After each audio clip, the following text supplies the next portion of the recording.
Good evening, everyone. Welcome to my live Q&A broadcast. This is Heather Carlisle, and I'm excited to be here this evening with the topic that we have. Most of us are interested at some point or another, to a greater or lesser degree in our lives, about how to motivate ourselves and how to be self-disciplined in certain ways. Some people aren't very interested in that, and there are logical reasons for that. And most of us who desire something are very interested in motivation and, in a certain way, self-discipline. So thank you for tuning in tonight. And I'm looking forward to whatever kind of conversation you'd like to have with me. So I'm always welcoming of your typed questions and comments. So I'll look forward to hearing from you this evening. So we're talking about motivation and self-discipline. Oftentimes when we think of that, if we think about motivation, we're thinking motivational speaker, some way that we get motivational training, some way that somehow or another we're motivated to get something or achieve something or be good at something. And I think that motivation and self-discipline go hand in hand, because usually when we're motivated and we have self-discipline, nothing can stop us from going forward and finding the self-mastery and the life that are meaningful to us. Sometimes it's happy, sometimes it's difficult, sometimes it's confusing, sometimes it's the bridge towards, and yet what we usually want really is what's meaningful to us. So I'll look forward to your questions this evening, but first of all, I want to talk about motivation and what I've learned about motivation. Yes, some of us are motivated, and oftentimes when we are motivated, we don't really think about being motivated because we are. We're energized, we're excited, or we're focused, or we're moving, or something constructive is happening because we are motivated. So when we stop and look at it and want to know about it or learn about it, it's usually because we're not motivated. And I know sometimes the bottom line is, well, if it was really that important to me, I would get it done, or I would go in that direction. And mostly that's true, except for when there is some kind of obstacle in front of us that keeps us from going in the direction of, or successfully going in the direction of, what it is that we want. So, our motivators, in the purest sense, are what it is that we care about and what it is that we desire. And usually what we desire is what we care about if we're healthy. And what gets in the way of us getting those things that we desire and being successful in going that direction, usually, where's the biggest obstacle? There are big ones outside of us, of course, and sometimes those are difficult to get around or over or to demolish them. Yet, oftentimes the obstacle or the difficulty in our life that's between us and getting what we want has to do with our self-sabotage. And our self-sabotage oftentimes has to do with our self-discipline. It also has to do with the things that we're afraid of, or the things that we worry about or feel inadequate about. So I have a talk that I do sometimes which looks at the 6 flavors of false fear. Because the bottom line of how we sabotage ourselves usually has to, not always, but usually has to do with these 6 types of fear. So I wanted to share those 6 types of fear with you tonight. And when I have a chance to work with someone in the most detailed fashion, we get names of those 6 parts of ourselves, which are founded on some kind of a fear. And therefore, because we don't have a fear for nothing, fear is always built on something that we care about, or something that's meaningful to us, or something that's important or healthy for us. So, of course, the most basic beginning one is survival. Am I going to have enough food and safety to keep myself alive? And sometimes we're literally driven by that fear, even though there's not going to be a situation anytime soon where you're starving or living under a bridge, right? Especially not in America, where we make sure that we pay tax dollars that people can have a decent life. Now, you and I know that that's not always the case, even in our country. Yet we're doing the very best we can. And when people are willing, and sometimes they're not willing, to look around and find out where those services are, there are places where we make darn sure there's nobody going to starve and nobody going to live under a bridge. So in our country, that kind of a fear, that fear of survival, is probably not well founded with most of us. Now, it may also be there if we have a health problem or a long-term illness. That may be a valid fear, but what I'm talking about is how we sabotage ourselves with a false fear about survival. And you and I probably, all of us know, someone who is afraid about not having enough money, and that they get caught up in whether or not they can survive, about whether or not they can make enough money or have enough money to get their basic needs met. We will sabotage ourselves with that kind of a fear because the worry about whether or not we have enough money, whether we're going to survive, does that motivate us? Does that help us to get what we need in order to not be sabotaged that way by our own fear? Oftentimes, no. So what we want to do is move the false fear aside and look at how we can motivate ourselves to move in the direction of getting what we want, rather than focusing on what we're afraid of or what we don't want. Anybody who has a thought about that, happy if you chime in. So that first one is what I call the survivor, the person that is concerned with, do I have enough in order for me to survive physically? The next, now I'm talking about classic psychological development, and each one of us was delivered a hardship or a troublesome thing, usually when we were quite young.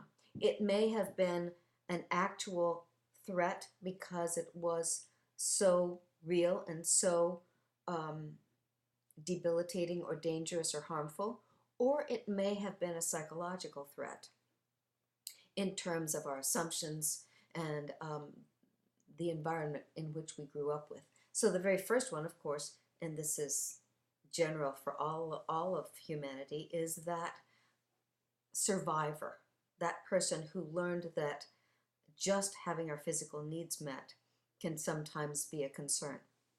And so if you have that kind of a fear, sometimes you're going to get caught in sabotaging yourself so completely with that kind of fear that you end up in a low-paying job and in a negative world, or in a place where you just drag yourself down with so much fear that you don't have enough left to motivate yourself in the direction of what is going to improve your quality of life and improve your internal quality of life.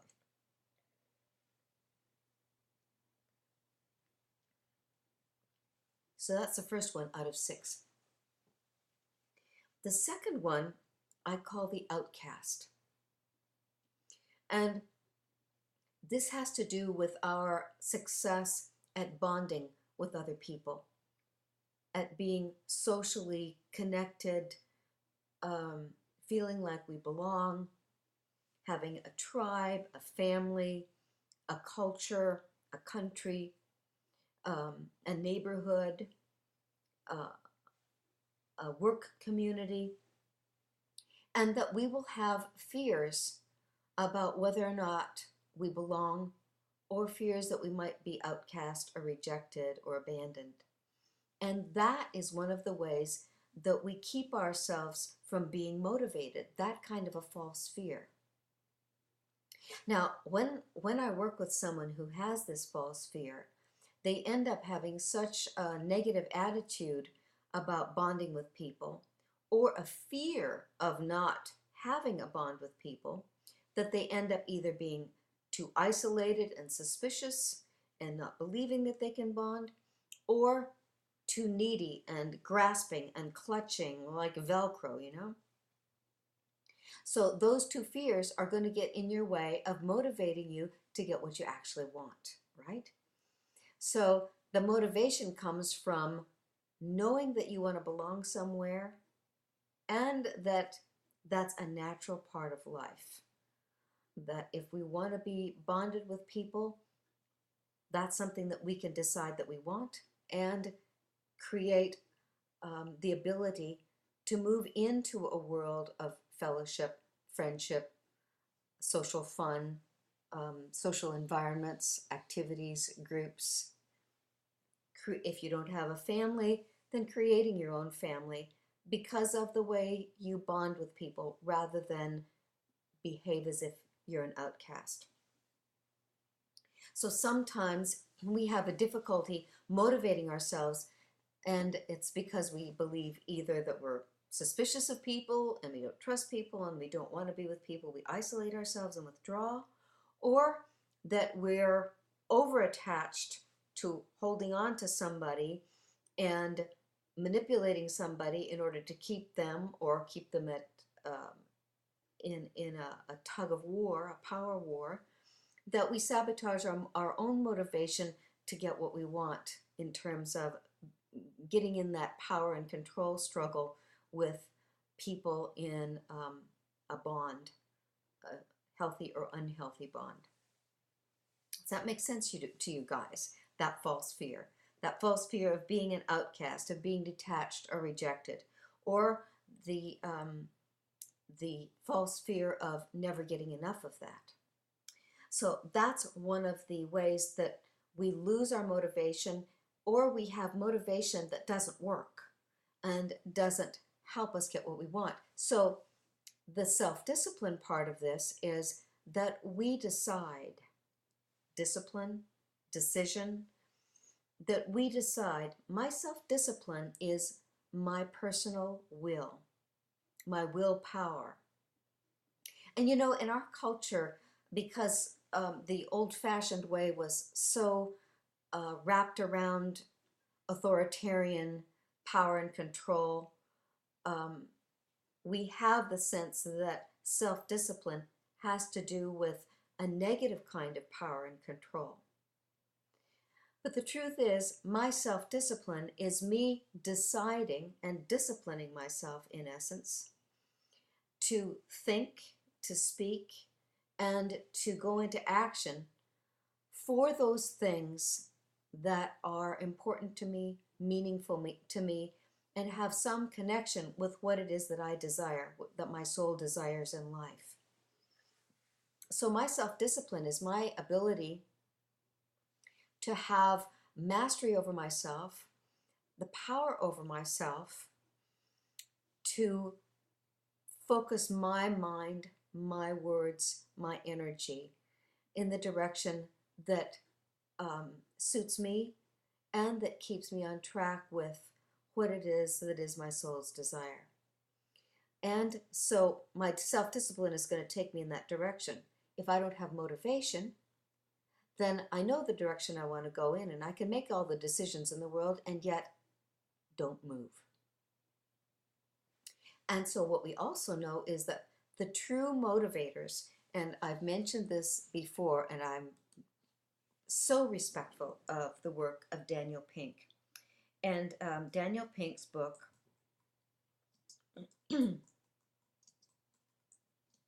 called Drive. And he says, his research, I'm so appreciative of him for doing the proper kind of research to prove that my ideas are, they hold water in a certain way. So he says that we have three motivators. And so tonight, talking about motivation and self-discipline, these are the ultimate motivators. So remember, I was talking about what it is you care about, what it is that you want. Well, here are the three things that foundationally healthy people really and truly want. Autonomy.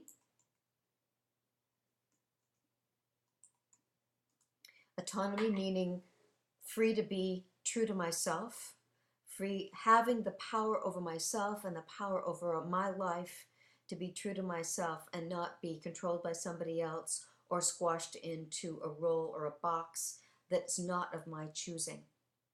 So that I am motivated by what is true to my identity, what is true to my sense of my own purpose and mission in life, what it is that is my desire.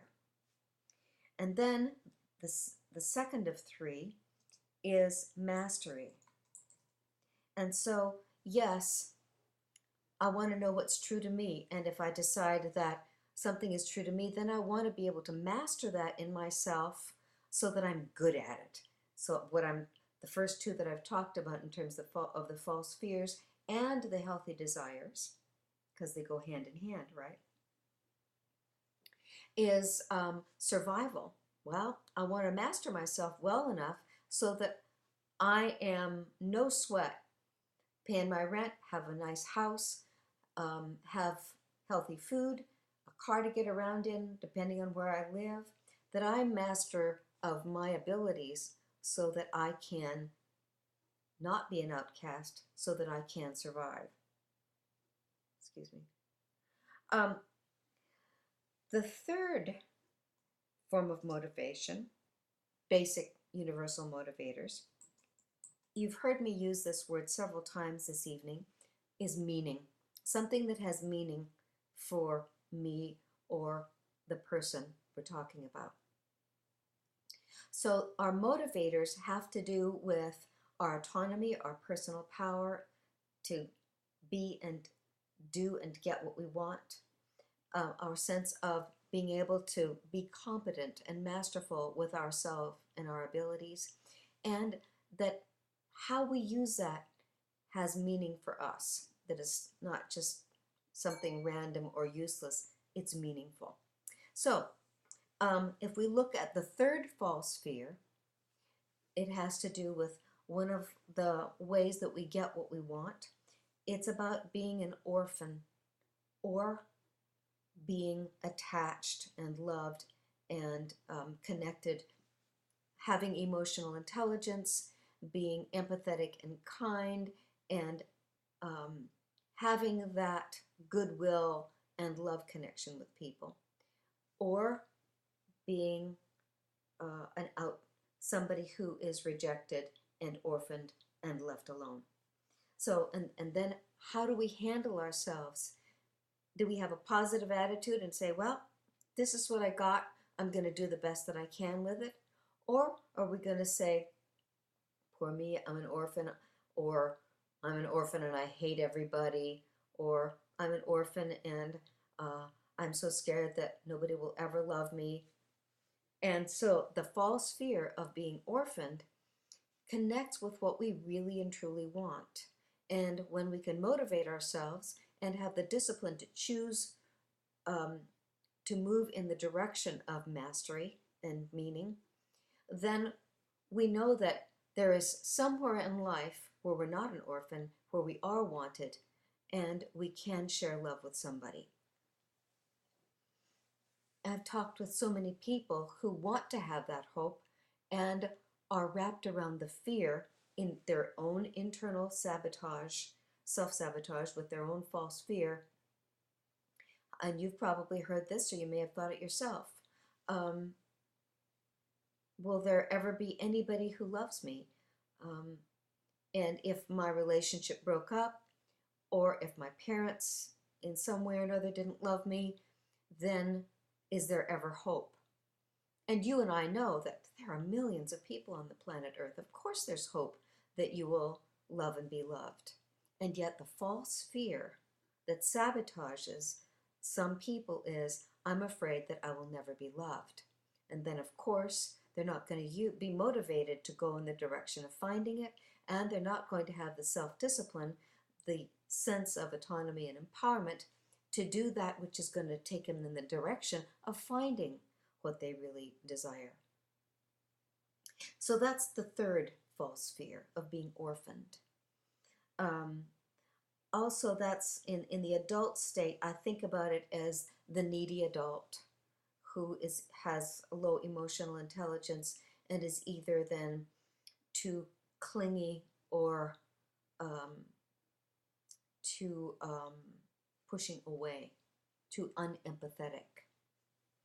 Then we've got the fourth false fear, which is feeling like we are a victim, or in childhood being a victimized child. And that false fear is us believing that we're not competent, or that we can't get mastery, or that we're not capable, or that the world or the people around us will victimize us, and that we'll never be able to be who we want to be or get what we want to get.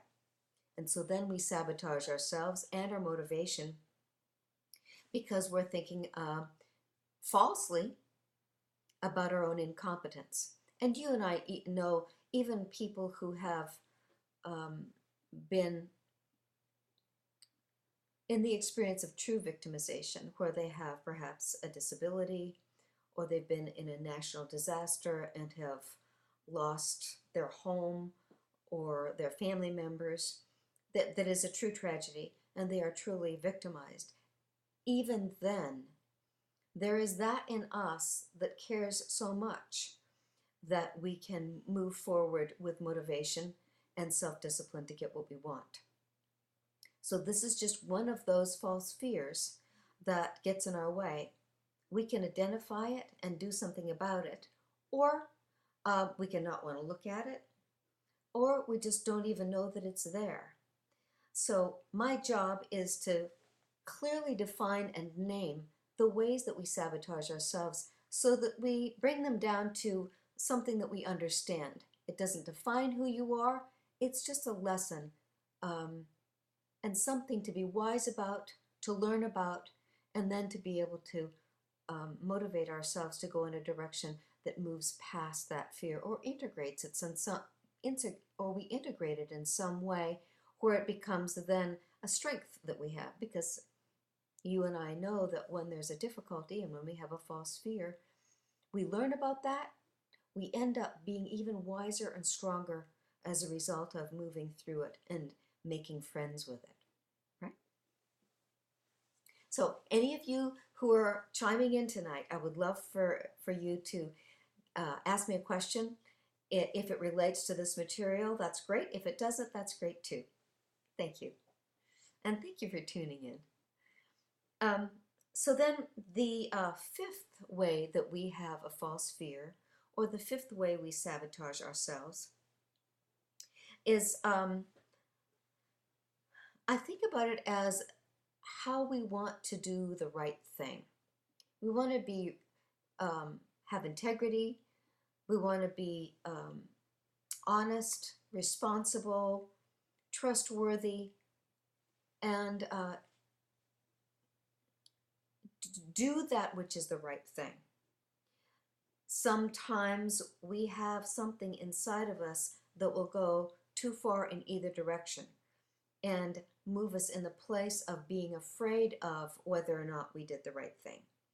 So the false fear there would be, maybe I did the wrong thing and I feel very ashamed and guilty about it.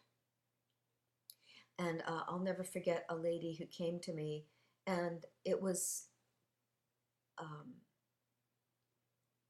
that first session I had with her, she was so wrapped around her own guilt that she was sabotaging herself, her health, her job, her lifestyle. And her guilt was that she could not accept that it was okay for her to move her mother out of her house into a nursing home. And her mother needed so much care that this lady wasn't able to show up at her work all the time the way she needed to. And so she was sabotaging herself. She couldn't be effective at work, and therefore she couldn't really be effective at home or in her life or for her mother. And her guilt, her feelings of not doing the right thing, her sense of shame about wanting to put her mother in a nursing home, and the other side of feeling guilty that she was a bad person, not doing the right thing about putting her mother into a nursing home. So she was then up against one of the false fears and sabotaging herself, or being unable to motivate herself to move forward, to alter her life in some way where she was going to be able to keep her health, not stress herself out, keep her job and her home and her healthy lifestyle. So there she was up against how her own guilt kept her from motivating herself to make the changes that she needed to make. That was a hard one for her. And it needed quite some work for her to work through that one, because she was so devoted to thinking about being a good daughter, and that a good daughter had to be with her mom and couldn't let a nursing home take care of her mom. So she was having a hard time with motivation and self-discipline, not because she wasn't motivated and self-disciplined, but because she was locked in that self-sabotage about being guilty. Then, of course, there's the other side where somebody doesn't have any sense of accountability or right and wrong, or much of that, where they're not considerate of other people, and they end up not being able to have good relationships or a quality of life, except for with people who are willing to tolerate someone who is less respectful and cheats on them or lies to them. So that's about that false fear of having to either be too perfect or don't really matter about honor and integrity.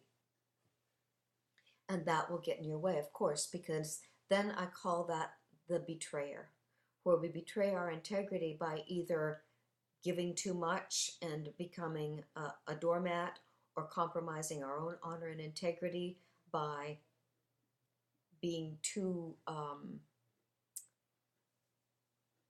disrespectful to ourselves and our own needs and our own desires, and doing whatever somebody else wants. So therefore we destroy our autonomy, and we don't have mastery over ourselves. And the meaning, therefore, is not our meaning, but it's the fear of losing the other person. Make sense to you guys? So then the other side of the betrayer is the saint. The saint, the person who sabotages themselves with the false fear of being imperfect, where everything has to be absolutely perfect, and then they criticize themselves or put themselves down or criticize and judge other people until they get really negative and insulting in a certain way if things aren't done absolutely according to the tight definition and inflexible definition they have of what they think is the proper and right thing to do. And then their motivation is going to be compromised. Their self-discipline is going to be compromised because they have gotten too narrow, too tight, and don't allow themselves to be flexible and kind, empathetic in the world. Does that make sense, you guys? I'd love to hear any question that you have about that or any other question that's on your mind. And thanks for tuning in. Then the sixth kind of false fear that we have, that has directly to do with self-discipline and how well do we regulate ourselves. And so that means, are we well regulated in terms of hanging on and being persistent, or are we too regulated by being, in essence, passive aggressive, where we just say, well, whatever. And then we have the false fear of losing power and control, or needing too much power and control, or giving power and control over to another, or a philosophy, or something that we're afraid of. And then we end up not regulating ourselves for the things that we really desire, the things that we really want to do, and the way that we want to be ourselves, to have self-mastery over ourselves. So the last one, motivation and self-discipline, they really come together in this one, because it's our self-discipline that we need to be motivated to refine and to hone. So if I want self-mastery over myself in terms of self-discipline and motivation, that means knowing when to hang on, when to let go, knowing how to regulate myself for action, and how to relax and take my hands off and let it be and see how it works out. And that it's kind of a dance. So can you see that all the examples that I've been giving tonight about motivation and self-discipline are very much, it's not a cut and dried thing. It's not, this is it and this is not it. It's a dance. It's a moving back and forth with how much do I do, how much do I not do in each one of these situations, which is why motivation and self-discipline is such a complex concept. And anyone who has been a parent or a student or a boss or a team member, any of us, we've encountered this where we know that somehow or another we need to make something happen. We need to motivate ourselves, or we need to motivate others. And for us to find in ourselves, or others to find in themselves, the ability to, in essence, regulate themselves, to decide and to respond to their decision about getting something done, or creating something, or moving in the direction, again, of autonomy, where we're free to be who we are and free to go for what we want in the world. Mastery, wanting to take each one of our talents and use them, learn them, refine them, and go in the direction of finding another sense of mastery in our relationships, in our jobs, in our education, whatever it is. And then the ability to have the sense that all of that investment that we've made is put in a place that has meaning for us. Now that's one of the things that is, it's very sensitive and it's very profound. When I encounter someone, especially someone older, and they're on the cusp of learning that they've been doing something that has been destructive most of their lives, unintentionally, perhaps, a boss or a parent or a relative, where they've had a certain pattern, they've had a certain style, or things, like, well, it was good enough for my dad, it's good enough for me, and it's good enough for you. And then learning later on Like right now, one of the greatest lessons I think that's right here on the table that we've learned in these times is the different types of parenting and how only one type really empowers us and gives the autonomy, mastery, and meaning to our children and our people as they grow up. That authoritarian parenting never has been very effective, never will be effective. And yet, so many of us were raised with parents who had been raised themselves by authoritarian parenting. And now we discover in these times how detrimental that is, if not abusive, and how ineffective it is. And then we look at ourselves and we realize that's what we've been doing. It's an extremely difficult thing for people to begin to look at that, because when you, in essence, wake up to a new concept where so much of yourself, so much of your history, so much of the things that you've done in the past were based on that philosophy, and now you're finding out that it was not useful, it wasn't the best way to go, and you probably held somebody back or harmed somebody with that philosophy. It's hard to look at that because of the necessity to accept it and to forgive yourself and to in some way move forward, reevaluating everything now in light of the new and more effective way to behave, to regulate yourself, to relate with other people. Anybody have a thought about that, an experience with that, how I'm describing it? Can you relate to it? And then, of course, the other ways of parenting that don't work, which is incorrect means of, or ineffective means of motivation and self-discipline, and how we empower our young people with that. Of course, the authoritarian way is what we call the carrot and the stick, which means I'm going to punish you if you don't do what I want you to do, and I'm going to reward you if you do what I want you to do. And we know that those things really don't work very well.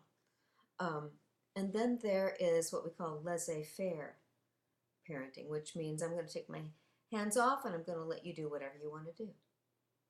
And so that means that the parent just lets the child grow themselves up.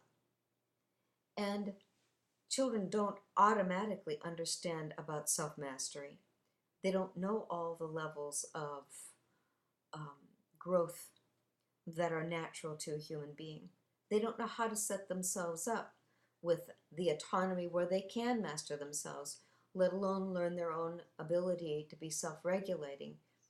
Usually what they do then is it's either that too tight where they have to be absolutely one inflexible way, or it's like so loose that they're just passive, unmotivated, don't really care, don't want to be self-disciplined, don't want to get anything done, and they aren't motivated. So those of you who have chimed in tonight, any thoughts about that? Can you relate to that? Have you experienced that in your life or someone whom you know?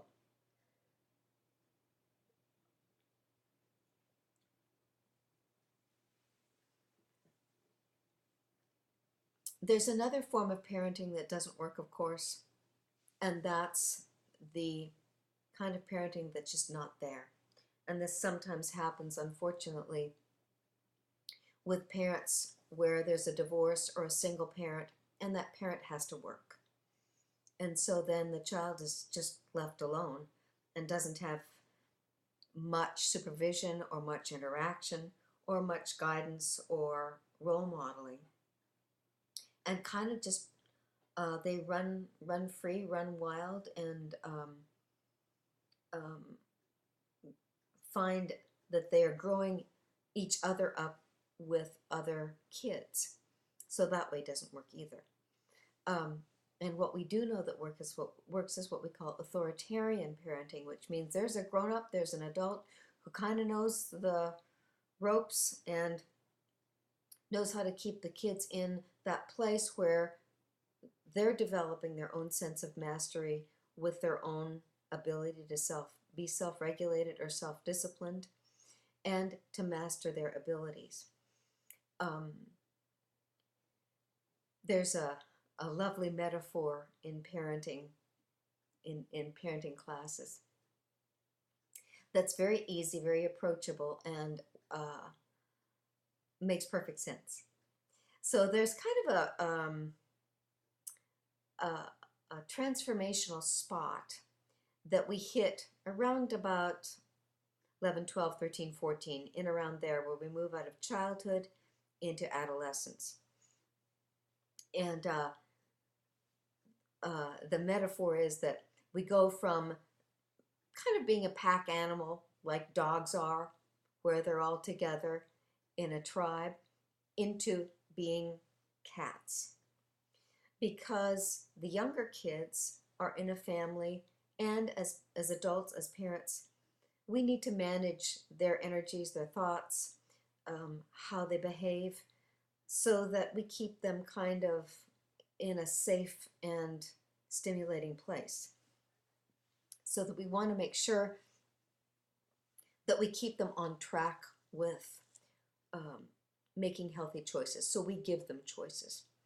Then when they're moving into being quote unquote cats, we want to take off the managerial boundaries or protection and help them find the autonomy to be free and empowered on their own.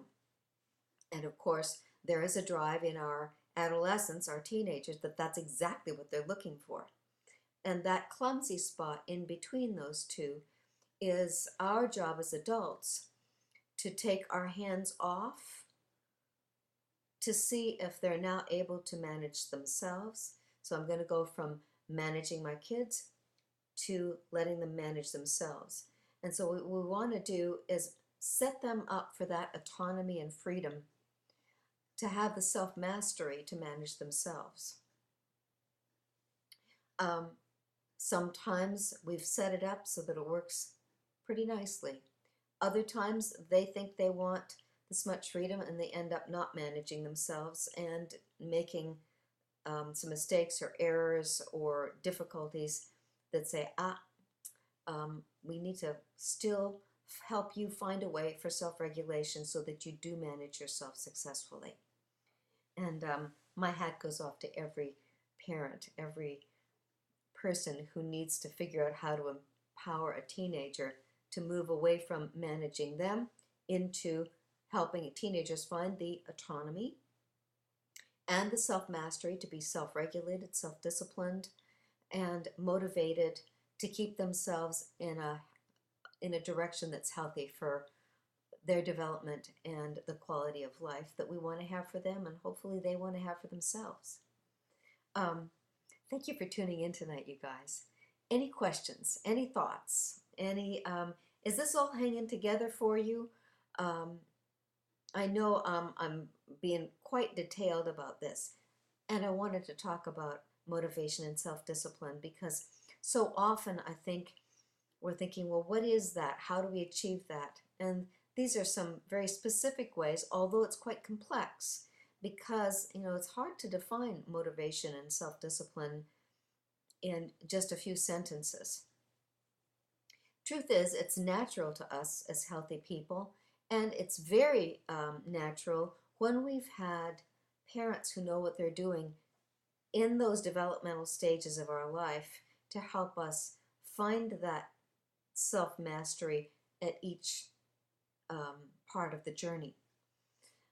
So that then when we're matured and we're headed off to college, we've experienced all of those false fears to some degree or another, not in an unhealthy way, and found a way to manage that so that we do have the sense of autonomy, to be true to ourselves, and the sense that, yeah, I can do this. I have the mastery of this part of life or this part of me, so that, yeah, I know what I'm doing, and I can take this on and move forward with it. So that's what I want for all of us. Any thoughts, you guys? You guys have tuned in and you're so quiet tonight, and that's okay. Um, so if we're to look at autonomy and mastery and meaning in the idea of motivation and self-discipline, how do we want it at the really adult level, the masterful level, I guess, of motivation and self-discipline? One of the highest levels, I think, is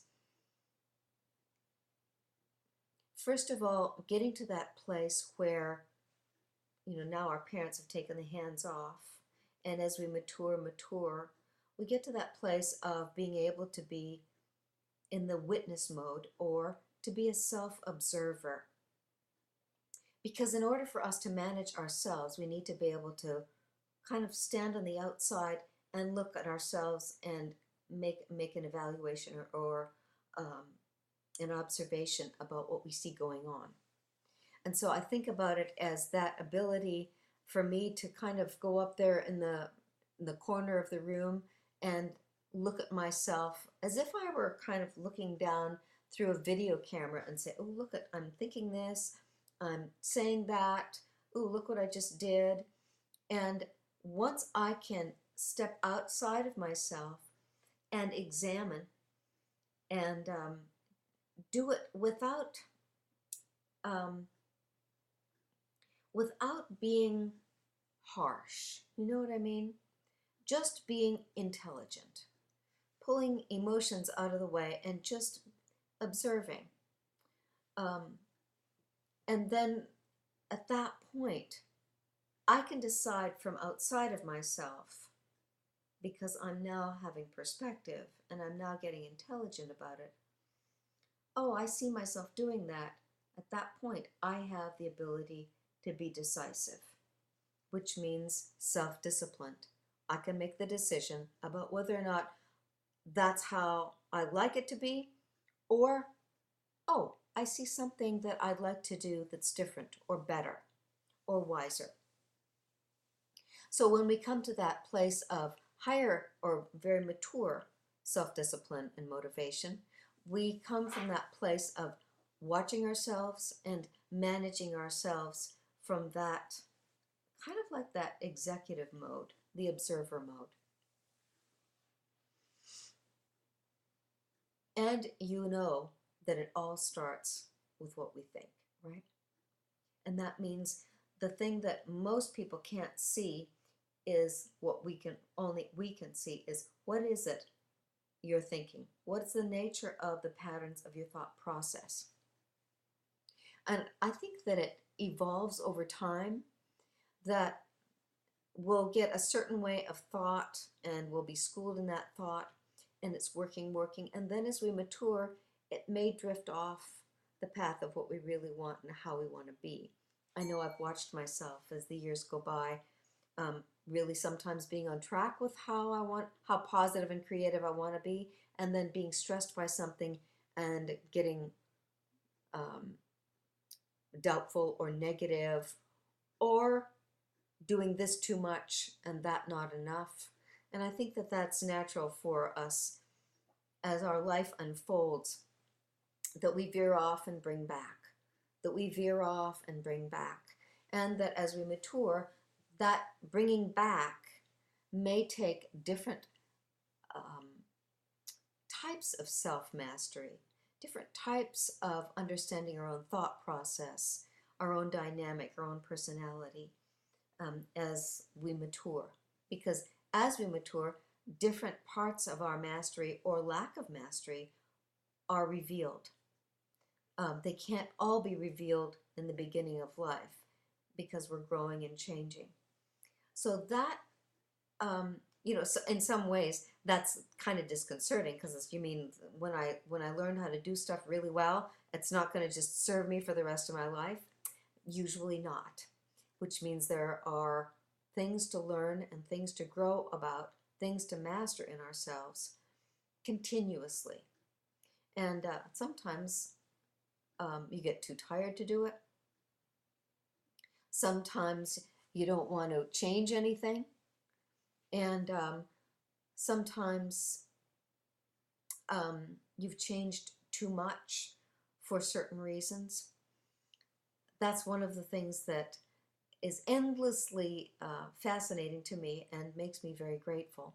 That the work of understanding us and how we move in constructive, healthy directions is endlessly complex and usually quite understandable, quite reasonable, or um, logical. They're usually good reasons for what we do, what we can't do, what we want to do, and how well we are at going in that direction. So, any questions about your self discipline? Any questions about your need to motivate yourself? Or are you just perfect? Are you doing fine? I'm curious about that. If any of my listeners would chime in, I would love to hear from you. Um,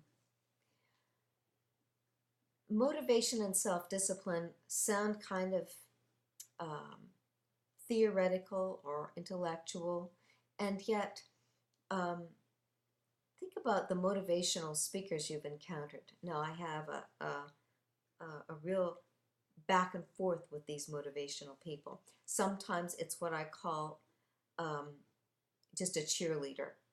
And I say just a cheerleader. It gives us some relief. It gives us some ideas that kind of wake us up, give us some energy, and motivates our attitude, maybe. And um, may not last for long.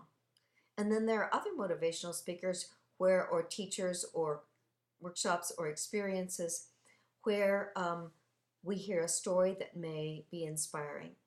And yet my favorite kind of motivation is from the ultimate motivators, which is autonomy, mastery, and meaning. So today we do know, although it's not necessarily available nor offered commonly yet, we do know that our motivating ourselves comes from actually experiencing ourselves doing certain things and finding new ways, or going down a different path or a different experience, or trying out something in order to master it ourselves, rather than having that old idea of having a motivational speaker or a motivational trainer or somebody putting this from the outside.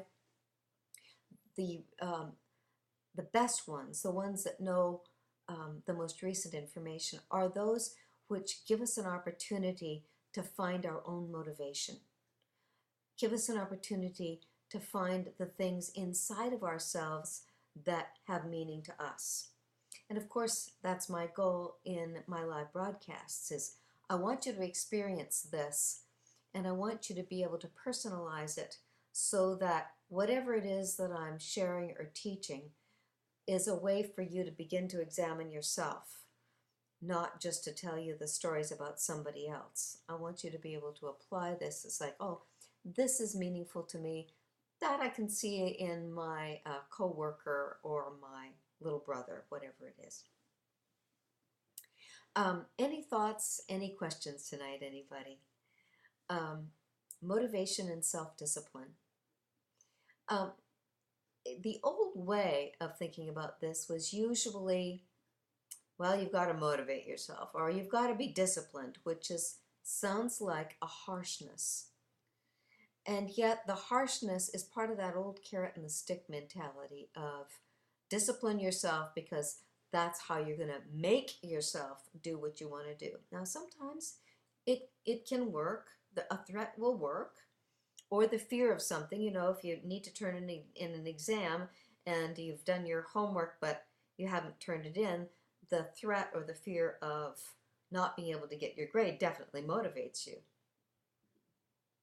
But when I'm working with someone, I usually want to find the motivator that's kind of like, it's, ooh, I like this. Ooh, this is cool. Or that's something that's going to turn out well. Or I can hardly wait to see how this helps somebody. Where it comes from the desire, comes from what we really want or what we really care about, and therefore the meaning, right? And that's the biggest motivator. What I know that what we do on a day-to-day basis when we have our freedom is we're going to go to that thing which has most meaning for us. Now, um, when we sabotage ourselves, and sometimes, um, people will do things and quote unquote um, shut themselves down, comfort themselves down, sometimes go into something that is an addiction or some way to check out, that they're regulating themselves by shutting down. And that says to me that they haven't found a way to connect with what they really want. And maybe they're bored, maybe they're depressed, maybe they're connected with one of those false fears. But so often I find that the bottom line with people who are not motivated and yet they're competent and pretty healthy is that they're not getting excited about going in the direction of the things that they really want or things they find deeply meaningful. So I'd like you to think about that. Are you bored? Are you depressed? Are you frustrated? And sometimes if we're in that situation where there's just not enough in life that's rich enough, that has enough meaning, sometimes you're in a place where you don't know how to get out of it. And, a relationship or a job that's not rewarding, that doesn't use your talents, or that's around somebody who is poisonous or negative, then you can you're out of touch with your power, your ability to be self-regulated or self-disciplined or motivated, because you're kind of in a spot where there's not enough there that you care about, that has meaning for you. And so if that's the case, I would like to suggest that you begin to plan. You begin to kind of search around for the things that have meaning to you, and even in the thinking of them, you will change your connection with your own motivation. You may not yet be ready to take action on it, but in the thought process about it, exciting yourself internally about the possibilities, or having brainstorming and thinking about several things that you could do, maybe not tomorrow, but next month or next year, or when you retire. I want to have you connect with the things that motivate you, even though you're in a spot where you can't move very far right now. That you have the things that kind of make your eyes shine, kind of give you a little sparkle in the back, a little mischief, or something to look forward to, or something that may be unique and pioneering and brave, that you're not moving on it yet, and maybe nobody even knows about it, but you're beginning to write about it or plan for it, set goals, brainstorming yourself, maybe just start a hobby or research it. Connect in some way with the things that make your eyes shine, the things that have deep meaning to you, even when you're in a spot where you can't quite move yet. So, time is almost up this evening. Thank you so much for tuning in, and I hope that this has been informative and useful, so that you have methods to move forward with your own sense of motivation and self-discipline, and that you can foster the young ones in your life in that way, with intelligence and a smile on your face and a belief in what is good, and not only you but them, and therefore live your life as much as you possibly can in this very human world with real meaning, meaning that connects you with your motivation and your self-discipline. So thank you so much for tuning in this evening, and I shall see you next week with a new topic, and you're welcome to chime in or to comment anytime. So thank you Thank you so much, viewers, for tuning in tonight, and I'll see you next week.